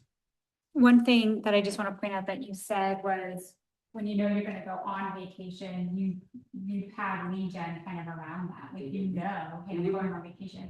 So for those of you that are using that 411 tool, you have your yearly goals at the top. And then our leadership team helps you break those down into monthly goals and then weekly. If you know you've got a vacation, I'm gonna just put vacay here, and you have to make 50 contacts a week, well, you know you're not gonna make 50 contacts while you're on vacation. So how can you spread that 50 over these other weeks? You don't have to do 100 in week 2, but could you do 75 in week 1, 75 in week 2, and then hold yourself accountable to that 75 in week 4. So I just wanted to give you that visual on how can you do that without overloading yourself another time. So thank you for that. I appreciate that. Go ahead, Miss Drew. I'm trying to think of something different that these guys didn't say. I think maybe 2 things St. sort of said is setting expectations with everybody is so important. And also being able to say no to some business things, I think is really powerful when your life needs to take priority. It's okay to say no, and it's also okay to put things off and tell people that you're doing that to some degree. I agree with Judah. The thing that you can never put off and the thing that you can never stop because it's the one that gives your business momentum is going to be lead generation. But like, I can think of things that I've had on my calendar that I have had to call people and say, hey, this is super important to me, and I had this life thing happen, and I need to limit my calendar right now. And so the things that when my personal life has to take priority, there's a lot more that I say no to because of it. So I think that's what I'm saying. And just to piggyback off of Drew, I've been on this lately about, just being vulnerable and transparent. I think that so often we can feel like this need to be the real estate professional, that there's no chinks in your armor, everything's perfect all the time. We're going to handle this without a bump along the road. But the reality is we all have stuff that we're dealing with. And, for the most part, you don't have to go into the details of it all, but if you can call and just have an open-handed conversation with someone and just level with them and let them know where you're at, that goes a long way as well. To be able to achieve this balance of, I'm figuring it out too, and I can't plan for everything. And this is just something that's happened that you're still priority to me, and yet this is a priority right now. Yeah, I would say the last thing Sinja mentioned that I think is important that your business doesn't lose momentum is just having all of the right leverage and really, really relying on them. And then there's going to be things that only you can do. So do the things that only you can do, but use the leverage for the rest. Otherwise, your business will, you can't do both, right? You can't do both. I would say to don't wait until there's an issue. Like, oftentimes we wait until we're in a moment of crisis to start And then you're in that moment of crisis and your family needs you and you're like, crap, who can show homes for me? Who can run TC for me? Yeah. I remember Tracy Georgieff said this one time at a team meeting, so I'll share here. When she had a health issue, she was so grateful that she already had a TC. She could just let that one go. And she already had agents that she worked with to help her with showing. So she already knew, I'm gonna call these 3 people, have it in place when life is calm. I think so much of our stress comes from not, like when people need our time for something or whatever, and you can't give it, and you don't have things in place. Like, I'm looking at Skylar and thinking about when I was a young mom, and I would get all of this anxiety every time a buyer wanted to see a house. And I knew my husband was working, and like, how was I gonna do any of that? And so, every year, it was like, every February, I started interviewing babysitters. And so I would know and have like 3 babysitters lined up, so that if I got a call and I was gonna be going out to show a house, I had those people readily available, you know what I mean? And that lowered my stress and helped me be able to do it because I had those people in place. What I'm hearing is it's about being proactive. Yeah. The more proactive you can be, then the less reactive you'll have to be when those situations arise. Yeah, and for some, you can't always do, but people will often, you know. Yeah. That's the difference between stressing with one thing and 10 things. Like, you can be proactive on 9 things. Yeah. And then you may have to be reactive on 1 or 2, but it just limits the overall stress and takeaway from you being present in whatever it is you're doing. Yeah, a quote I heard this week was, action relieves anxiety. So if you take action up front, you can relieve yourself experiencing the anxiety later. And if you're experiencing anxiety right now, taking action will also help relieve that. Karen. So this will go along with what Kyle Evans said, but it also is my thing. So there are seasons of life where you just don't have the capacity, like maybe something in your family life is going on, and you, like, the idea of you picking up a phone and saying, like, calling prospects, right? Like, so your lead generation is very overwhelming. Instead of like completely bailing on your lead gen, because find a different way. Go to the gym and talk to people there instead, like, which I already count on as part of my lead gen, but like, figure out the ways that you can stay in your capacity and do it, but don't quit on yourself. Like, so figure it out. Like, I actually think those seasons can be a blessing because they show you that what you had been doing didn't fit. Like, for me, some of the stuff I was doing didn't fit. I just did it because I felt able to. Now I find ways that, like, through those seasons where I really didn't have the capacity to pick up my phone and call some random person, I found ways that I love to lead generate and that give me energy instead of taking my energy. So it's like the energy of it.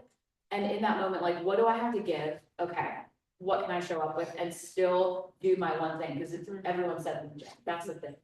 And if you can just do that, and if not, can you even call Chris and be like, all right, Chris, I'm actually completely tapped out. I need your ISA system or whatever we're calling it, that lead gen system. Yeah, like I can think of times that people have said, like, agents have said to me, they're stressed about their business and they know the thing they have to do is lead generate, and then they get sick, right? And then they're like, I don't have a voice. Well, do your fingers work? Like, let's text instead, or when you think about just like places that you can be and you're like, I can't be on the phone, right? Can we send DMs on social media, right? Like any of that kind of stuff. Don't change it, don't quit. Change what you're doing, don't quit. Yeah. And just arguably, if you're doing a lead gen format that is so exhausting and you hate it, just stop and do something else. Like, you stop. Because if you're just in such a burnout mode, like, you're gonna just you're the person that's just pushing, and it doesn't fit, and you're probably not even providing the most value you can for the people you are talking to anyway. So, like, if you need practical examples, Ben Espenshade is a good person to talk to. Like, how can you reach out to people in a way that doesn't feel like, hey guys, who do you know who wants to buy or sell real estate? Yeah. Like, so how do you provide value? What's a way you can communicate or correspond that gives you energy? And just figuring that out. And I think in those seasons where things get tough, actually, I feel like I find great new ways to be like, why didn't I think of that? Like, that was one way that actually nourished my soul. Like, I reached out to people who I thought might be in need, and that was great, like, they were benefited, I did my lead generate, like, I got my contacts, right? And so, figure it out, but don't quit on yourself, is my thing. I love that. What boundary have you put in place that made the biggest difference in your quality of life? And how do you communicate it without hurting your business? We kind of touched on it already, but. I think I'll just give one quick simple example. I don't answer the phone while I'm at dinner or like with my kids at dinner. So it's just, it's not negotiable. I don't even have it. So it's that one simple thing. Because my kids one time, when they were little, I always said, you can't bring your technology to the table. Like no one could bring anything. And then they called me out at one point and I was like, that's fair. So yeah, that's my responsibility.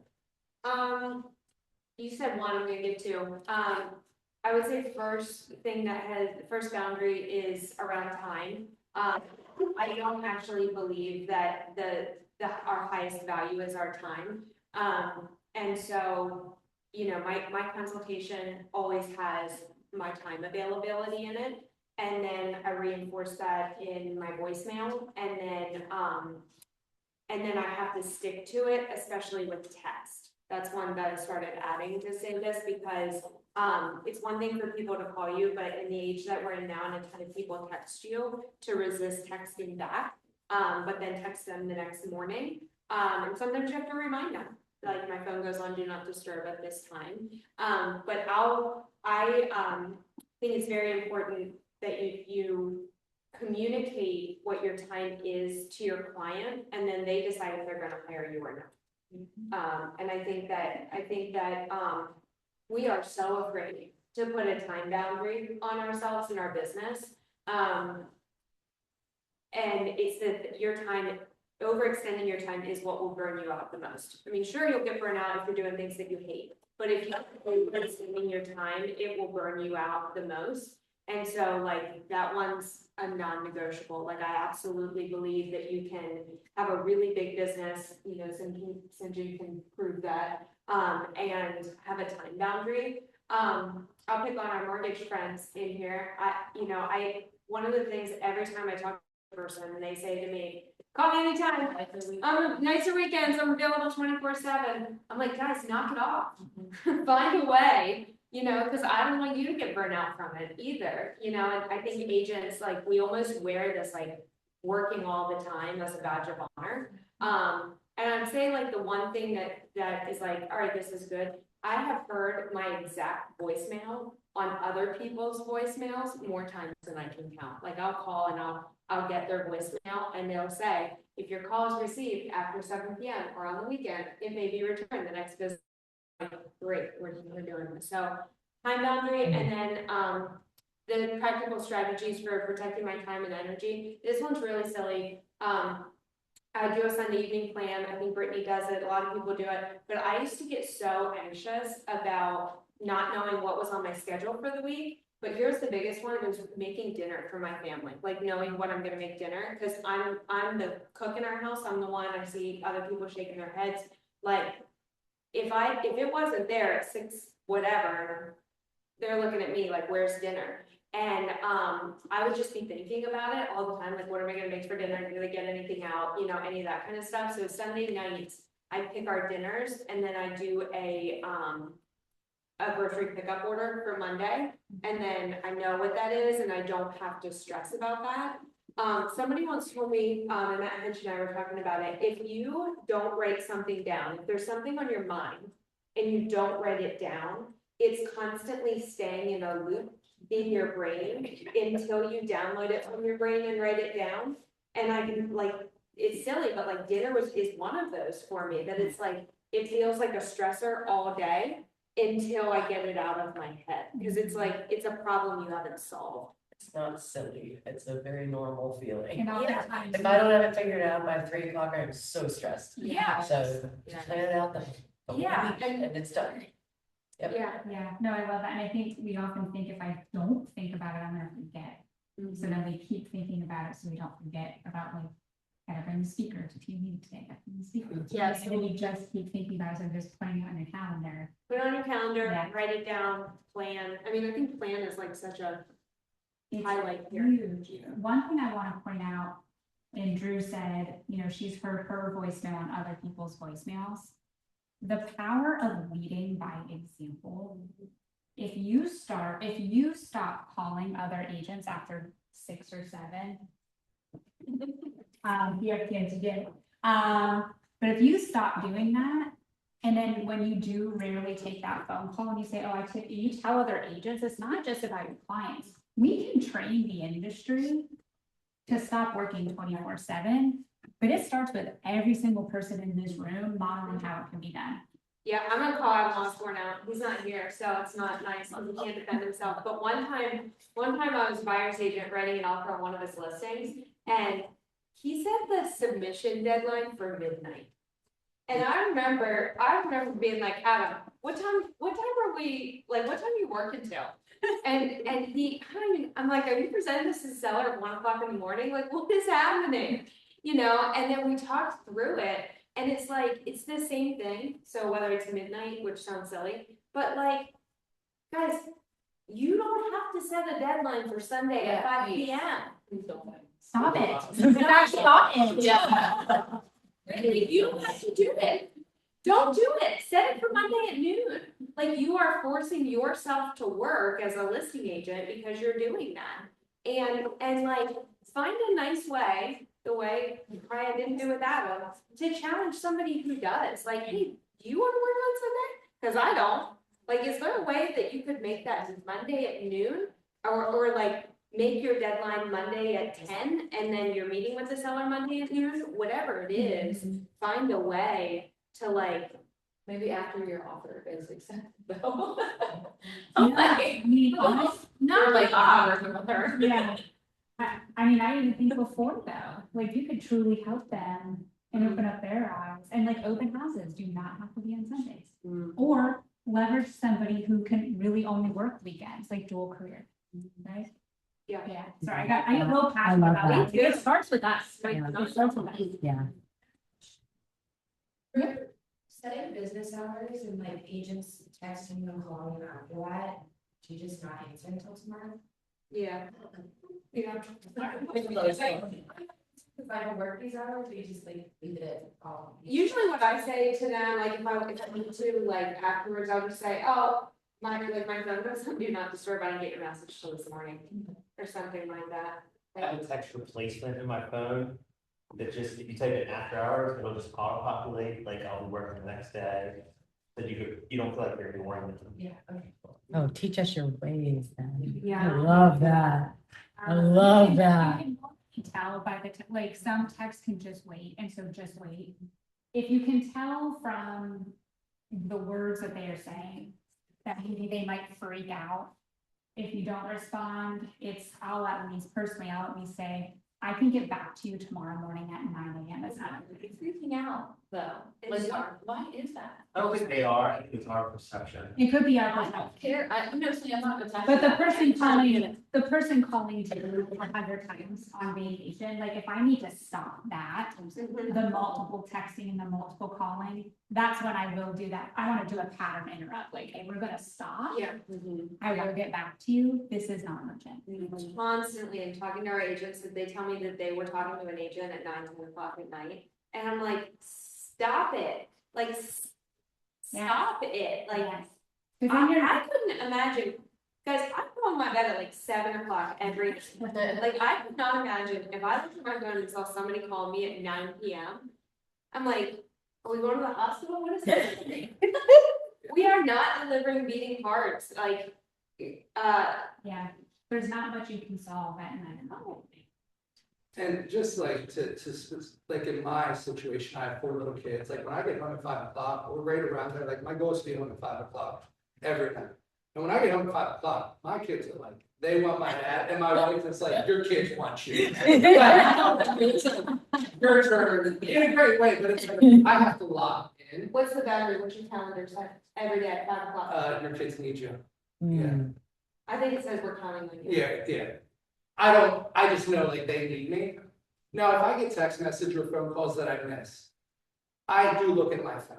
And if it's someone that has something going on, I might respond to, hey, tonight, if you have questions, put them in an email to Beth and I. we'll talk, I might set that expectation, but if it's something we just, that is our transaction. In this case, it was, and that's another thing I think in terms of boundaries that allow me to protect my boundaries is having points of leverage in my business. I think hours are the most important thing that I've ever introduced into my business, because like Drew said, I think so many agents think their the main value that they provide is access. Like you can have all my time and that's their value.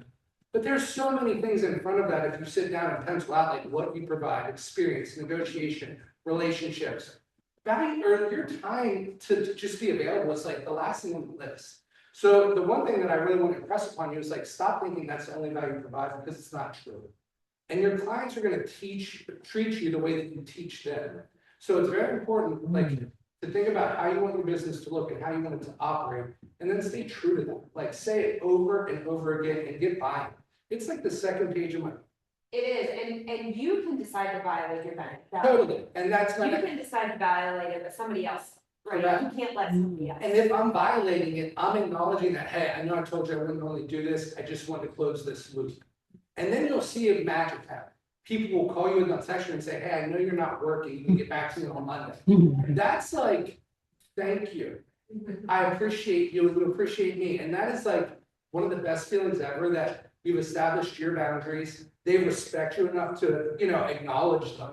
And they just understand the process. Now, we know in real estate, sometimes things are time sensitive, and I say that to them. I know what my job is, and some things are on a deadline. And yet the reality is, majority of things aren't. They can wait till the next business day. I say, I have 4 kids, I have a wife, they like to see me. Does that make sense? Yeah, that's what I would say, like, yeah. And I'm like, cool. True to be I want to be authentic to this group. Like, there are nights that you work after 5 o'clock. For sure. There are seasons where you'll take appointments until 7 o'clock. Almost never on the weekend. No. Never on the weekend. Never a new consultation or something like that on the weekend, but like, through the spring season, things like that, there are nights that you're like, I'm gonna be working. Yeah. So, but you get to decide that. You don't let other people decide that. And we always talk about it in the spring market, whenever that's coming up, it's to reset your family's expectations as well. Not only clients, but your family, so that they know that shift and that seasonal life that you're, so that we're all operating on the same playing field. That way our kids know, hey, this is just a busy time for dad, you might work a little bit later, but we're still gonna do all these other things. And I would challenge you, just as I've grown, this is coming up on my 10th year in real estate. I know some people have been here a lot longer and some people a lot less. But the one thing that I've realized is time is the most valuable thing that we have.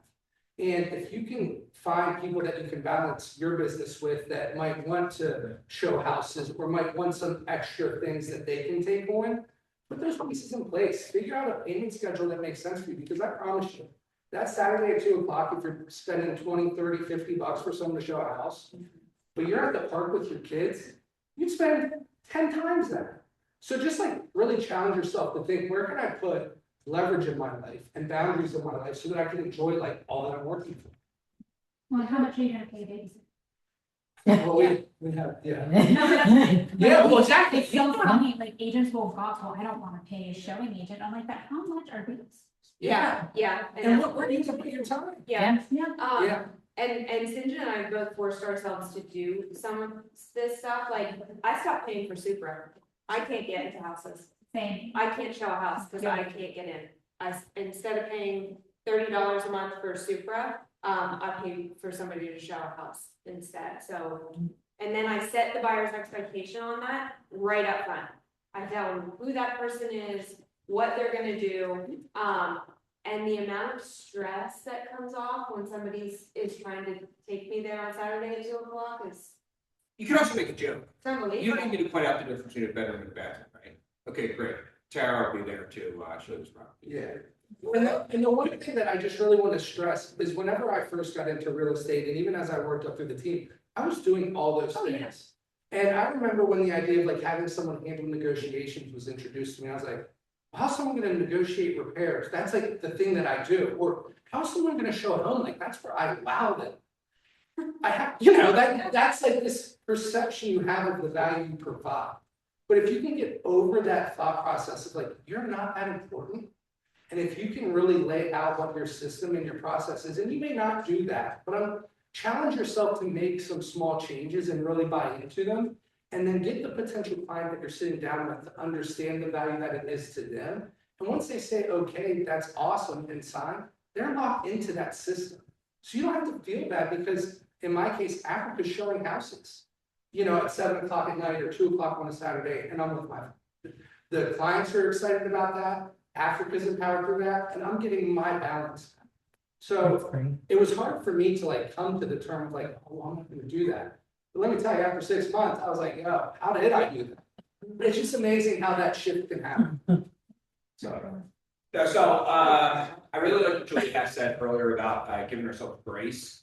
And I have given myself the grace to have no work-life balance. I think of it as a lifestyle. I love my kids a whole lot and I love what I do. And it is a very messy, integrated system and it works for me. It works for me because no one pushes me around and I decide what I'm doing and when I'm doing it. Sorry, Drew, I tell people all the time and my kids laugh and say along with me is, call me anytime, just don't call me after midnight or during church on Sunday mornings. See, you do have boundary. You still have a boundary. Right, sure, absolutely. You call me on Sunday morning. After church. No, you can call me except we can't. Right. Okay. So I also think that it's easier to define what your boundaries are, and it's easier to not feel guilty about leaving work or things like that if you work the whole time you're at work. And I think we need to take that same intentionality to our personal lives. So just really quick, when my kids get off the bus at 3 o'clock, I'm usually at home. If I get my kids 50% of the time. So when they're with me, I'm usually at home when my kids get off the bus. Or if they get home, they know to call me or text me and say, Dad, where are you? When are you going to be home? And the first thing that we do whenever we're together, and my kids are 19, 17, 15, and 13. They still call their dad the second they get off the bus. The first thing that we do is have a family meeting. We have a hug. First of all, family meeting starts the group hug. I'm a hugger. And then we talk about, hey, here's what we're going to be doing for the rest of the day. This is what my supper plan is. What did I forget about? Who needs to go? I'm still a man, so I forget about all kinds of stuff. Who has practice that I forgot about or whatever, and we lay out the rest of the day right then. So I love my family time, and therefore I make time for my family time because I'm also very intentional about my family time.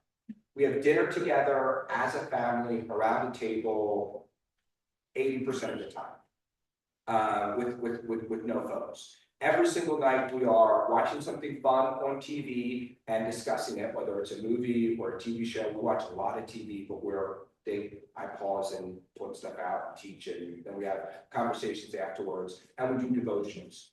Family meal time together, watching something fun on TV, family devotionals. I also like to do a game. Now, devotionals can look different. Like sometimes we watch a Chosen episode, as a devotional, or we're right now reading C.S. Lewis's Mere Christianity. Like sometimes our fun time is a game. Sometimes it's, watching TV. Sometimes it's playing cards. There's all kinds of different ways that it can look. But I've found that by being intentional with my family, I want to be with my family.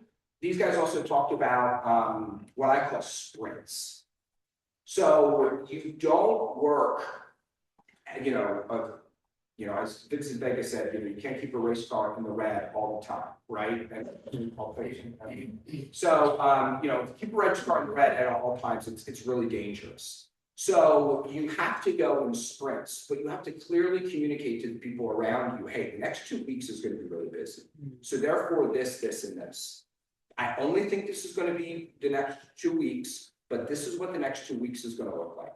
I tell my kids all the time, when I get a phone call, hey guys, this is somebody from my team, they need me, I've got to take this phone call. Hey guys, this is supposed to get back to me. This is only going to be like a 3-minute phone conversation, and then we'll be able to get back to the movie. Hey guys, tonight, I know we're doing this, and this today, and I've got a phone call at 7 o'clock, and that's going to be about a half an hour, 45 minutes, just so you know. So I really blend my work and my life together, but with my 4 kids, the most important people in my life, I extra communicate to them what's going on, what's happening, and therefore I just never feel burned out because I love my life, I love my family, I love my work, and I love what I do. And so I think, you know, being intentional. And the other thing is I've had conversations with my kids. Hey guys, you know your daddy normally doesn't take a meeting on Wednesday night.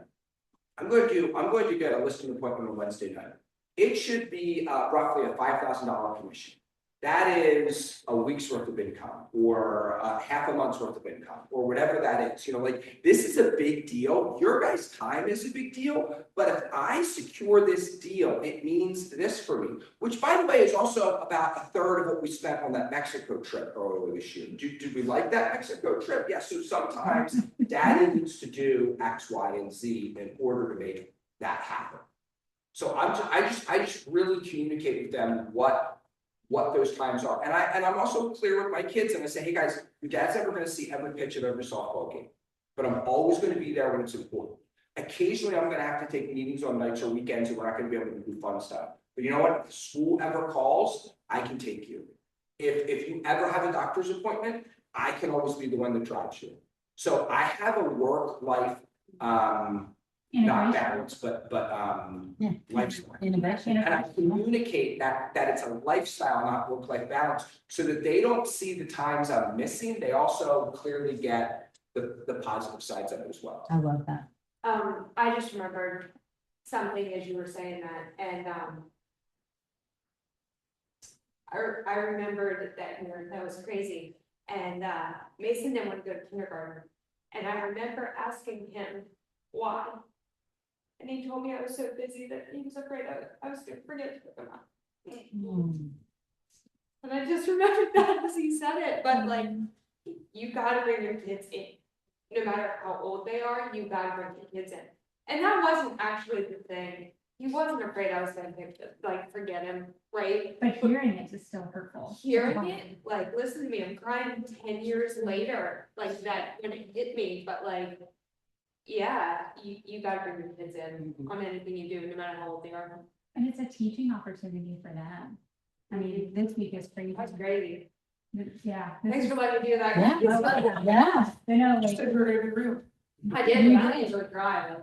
Yeah. Listen, we got tissues. Yeah, no, I'm not crying or hugger, that's. I can touch anything.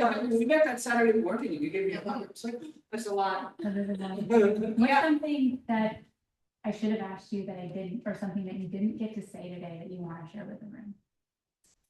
I'd love to share a resource, and the QR code is up there in the corner.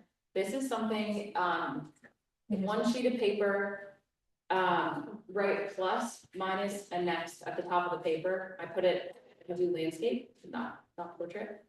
And I'm just writing down in the plus column, I'm writing the things that gave me energy, things that I want to do more of, things that I enjoyed. And the minus column is going to be the things that wore me out, things I really can't stand. Like for a while, house cleaning was on my minus column until I got, thanks, Judah. My house cleaning is on my minus column until I hired someone, and then that has never been on that column again. Like it kept coming up week after week. So Sunday evening, I sit down with a sheet of paper, 5 minutes. I pull out my phone so I can look at my calendar in case I need refreshing on what I did that week, which is wild. But also when you reflect, you retain. So if you haven't reflected on your week, you may not even know what you did, which it shows when you sit down. But if you can see, okay, I hung out with my friends, that was awesome. I haven't been doing a lot of that. Let's make every other Tuesday a friend night. You can actually take action to build the life you want, but it's small, it's incremental, and you can definitely audit. I keep saying this, but audit your energy. If I could just say, like, don't listen to anything else I said and do that, it's gonna change your world. So do it. It's just one last. Thank you for sharing that resource. I think two things. First is that what we do is not really that important, and that is something that you might have to remind other people of a lot and remind yourself of a lot. When I think about those personal times that were like when my life was really heavy personally, whether it was when Mason thought he like didn't want to go to school. My dad died of terminal cancer. My mom had cancer 3 months later.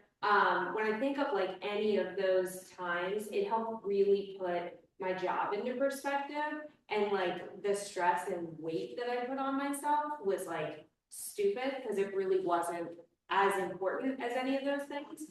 And then, I don't know where any of you are in your businesses necessarily, but, and I was hoping you weren't gonna say this one. I can't read your life writing, it's really just awful.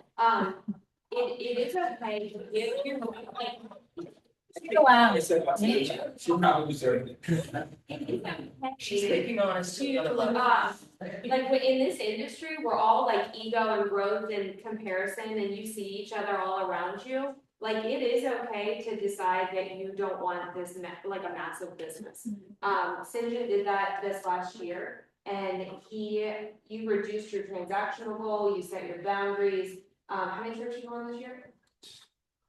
Last year? Yeah. Like 9-ish or something like that, like, any of those kinds of things, and, your business wasn't as big as it's ever been, but it was great. Yeah. And like, that was a decision to make, so don't get so caught up in like. What did you say? No, so. I think one of the biggest things, like whenever Drew always, and I lean on Drew a lot because she's just been very influential in my life in terms of just, I feel like the people that you surround yourself with really matter, and they'll challenge you in ways that can change your life.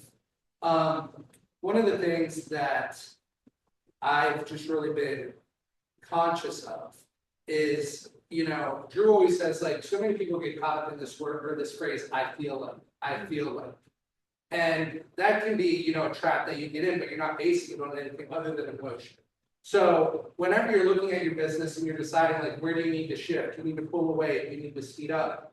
I think that going back to data is very helpful too. So if you're not tracking your activities week in and week out, it's very hard for you to be intentional about the activities that you're going to do, when you're going to ramp up, when you're in a season where you might be able to just take a little bit of a step off and like have it based in reality, not just this emotion. So I think that being able to go back to data to look at what's going on in your business day to day, week to week, month to month, gives you a lot of clarity and peace of mind to be able to really pour into what's important to you.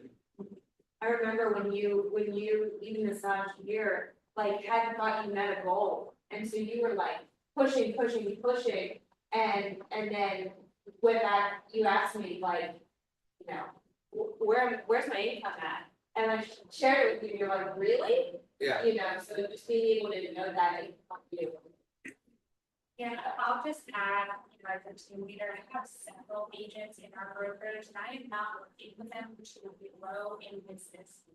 I am working with them to scale back while still protecting the income that they want to have.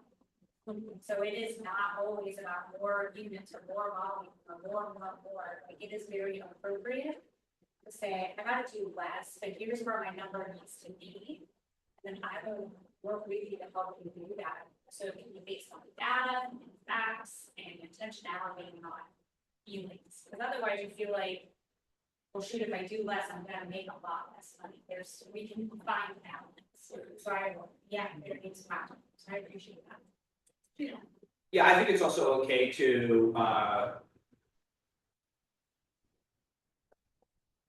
in our society, there's a whole bunch of people who are self-care minded and work-life balance minded and stuff like that. I see a whole lot of people using that as an excuse to be lazy or ineffective. And I think in a lot of cases, we go too far in that direction. And I would say give yourself permission to, for a period of 6 months or 2 years, really buckle down and build a business that you can then scale back from. It's okay to ramp it up like that. And I think that if you're using moves and leverage, you can get everything done in an 8-hour day that you need to. If you were trying to solve a problem, or you recognize a problem and you can't even quite define the problem, and you certainly don't have any solutions, talk to Brittany, talk to your team leader, talk to other people, talk to Drew, because I assure you that within the Keller Williams ecosystem, there is a not only a tool for it, but a process for it, and people that have had success with it.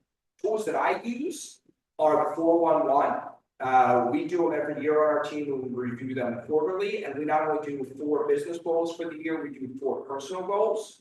And that helps that 8 hours be the most effective. You know, I got a guy on my team who needs $8,000 to replace his roof. He knows his roof is at the end of its life cycle. I said, okay, well, he said I need to replace my roof. I said, okay, how much money do you need for your roof? Okay, how much money can you put aside every month for that roof? At the end of the year, he didn't have $8,000. But instead of saying, I don't have the money, you know, 2025 was another year I didn't replace my roof. I have $6,000 set aside in my roof replacement fund, right? Like, so tools give you leverage so that your 8 hours are more effective, so that you don't get distracted during your 8 hours, so that you're not with your family, kind of sort of checked out with them and regretting all the things you didn't get done during the day. Having 4 personal goals is what gives you the fuel to move towards your 4 business goals. Not just I want to make $100,000. Okay, if I make that, I can do this, this, and this.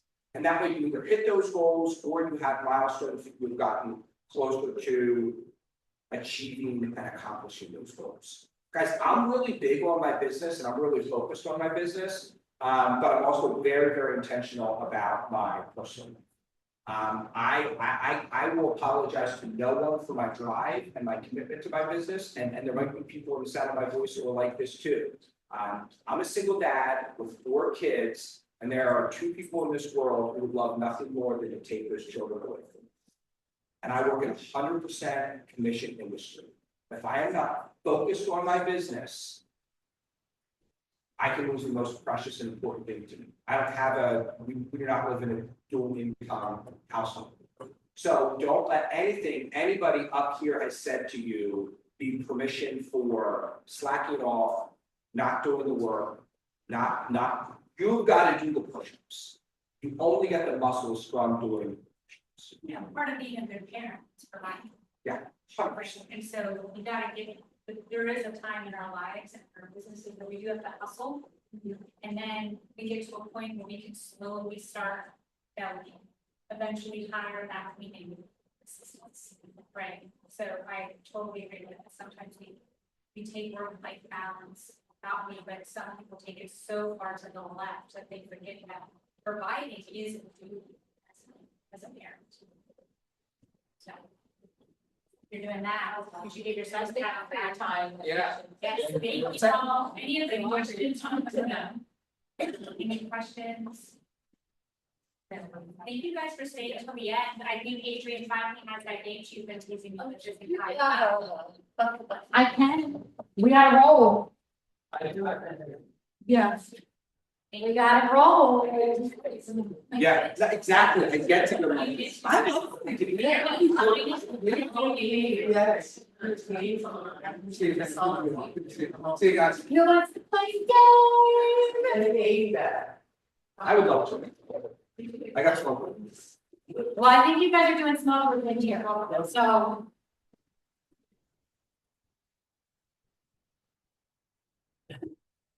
Oh. There's the code, everyone.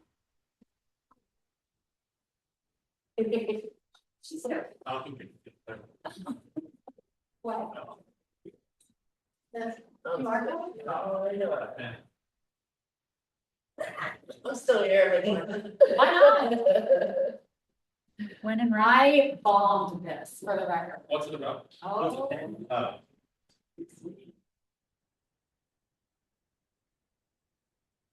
I got Kelly. I got things. My little skeleton too is also. I'm like on our trivia guru Caleb. See, money's in the house. All right. Everybody in that wants in? E money's here. Sheila, you in? Oh. I'm taking.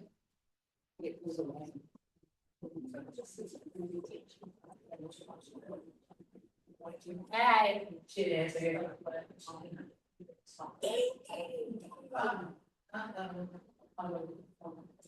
Oh, you missed it. You can come help me. Okay, ready? We were trying to get a hold of you. Oh, I heard my name. I was like, you got my name. I was like, okay. We are exploring memes, trends, and viral moments. Oh. Are you ready?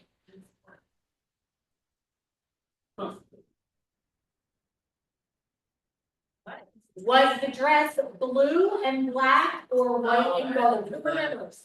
Who remembers? Here, you can talk to me. Are we literally 50? 50-50, that's probably what the internet did too. Ice bucket. What did the ice bucket? Raise it. I'm not sitting here saying out loud. Tina. You got it. Supposed to be on all The money's have it. The money's have it.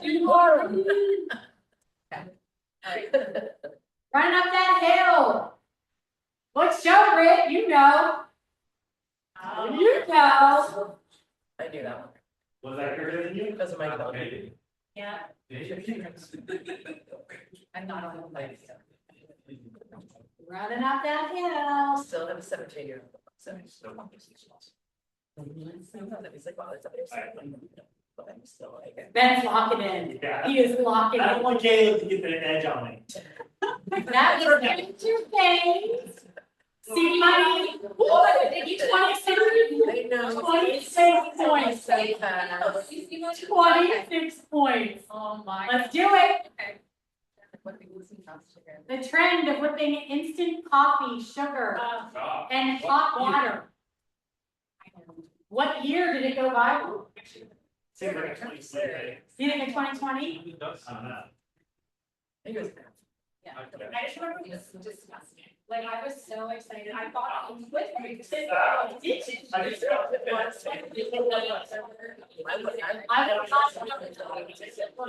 I was not. Oh, I had no idea.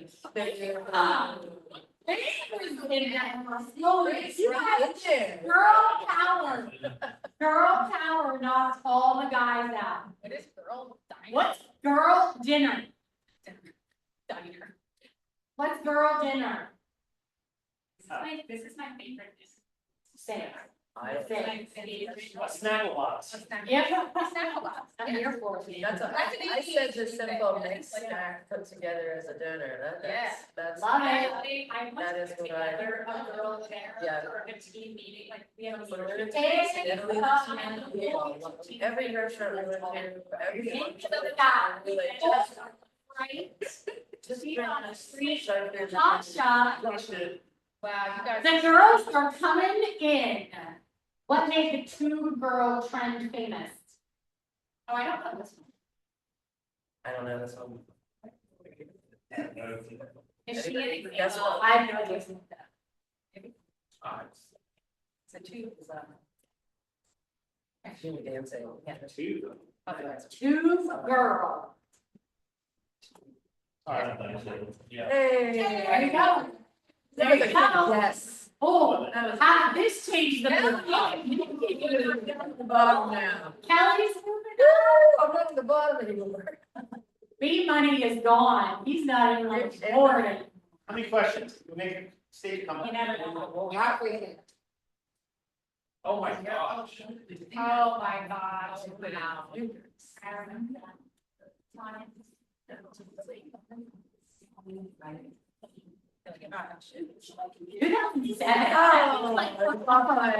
Or Anchorage. I didn't even think Oh, I'm sorry, I missed it. I missed the part, I'm sorry. What does demure mean? What does demure? Go back. Stop it. I didn't say it, I just said very demure.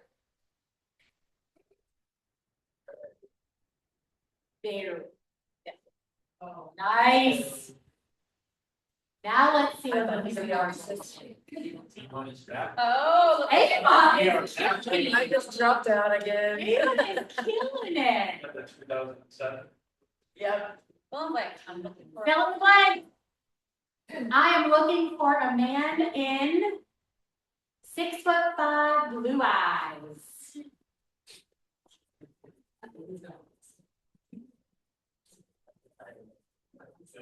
I always spelled it wrong. That's too quick.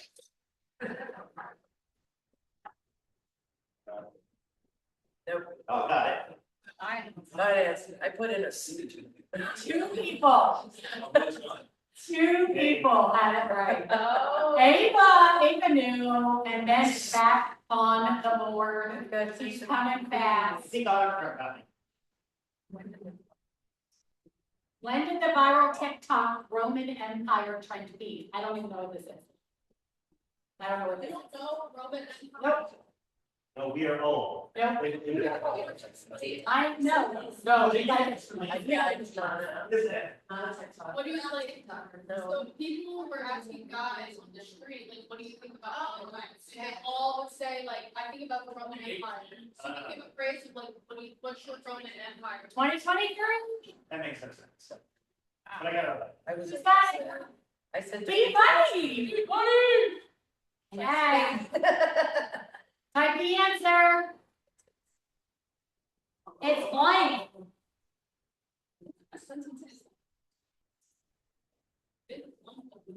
Finally, Oh my God, my kids know this. My kids know this one. I'm not really. The picture is kind of a given. Oh. I'm so sorry, Kate. Kate, I'm so sorry. I'm so sorry. I said. competition.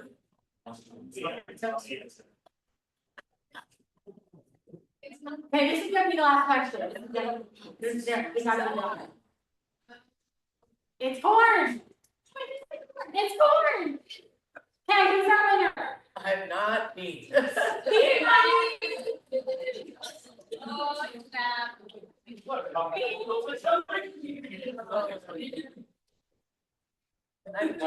I did start doing this.